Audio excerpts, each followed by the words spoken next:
আসলে খালেদা জিয়াকে নিয়ে কুরুচিপূর্ণ মন্তব্য করায় সাইবার নিরাপত্তা আইনের মামলায় মসজিদে ইমাম গ্রেফতার। মোহাম্মদ শাকিল শেখ, সাভার প্রতিনিধি।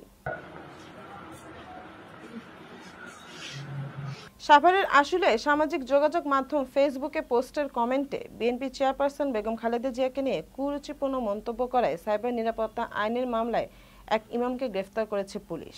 মঙ্গলবার ৮ এপ্রিল আশুলিয়া থানা পরিদর্শক তদন্ত কামাল হোসেন তাকে গ্রেফতারের বিষয়টি নিশ্চিত করেন। এর আগে সোমবার রাতে মুফতি এবাদুল ইসলাম ফরিদী নামের ওই ব্যক্তিকে বরিশাল থেকে গ্রেফতারের পর আজ সকালে আশুলিয়া থানা মাধ্যমে আদালতে পাঠানো হয়। গ্রেফতার মুফতি ইবাদুল ইসলাম ফরিদী আশুলিয়া শ্রীখন্ডিয়া নূর জামে মসজিদের ইমাম। মামলার বাদী আশুলিয়া ধামসোনা ইউনিয়নের ৬ নম্বর ওয়ার্ড যুবদলের সিনিয়র সহসভাপতি আতাউর রহিম এজাহারে উল্লেখ করেন, গত ৫ এপ্রিল ওই ইমাম তার ফেসবুক আইডি থেকে একটি পোস্টের কমেন্ট বক্সে বিএনপি চেয়ারপারসন বেগম খালেদা জিয়াকে নিয়ে কুরুচিপূর্ণ মন্তব্য করেন। তিনি জানান, ওই কমেন্ট নিয়ে দলের নেতাকর্মীদের মাঝে ক্ষোভ এবং ভাবমূর্তি ক্ষুণ্ণ হয়।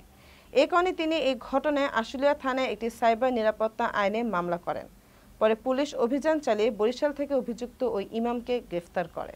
এই বিষয়ে আশুলিয়া থানার পরিদর্শক কামাল হোসেন বলেন, সাইবার নিরাপত্তা আইনের মামলায় গ্রেফতারকৃতকে ৭ দিনের রিমান্ড চেয়ে আদালতে প্রেরণ করা হয়েছে।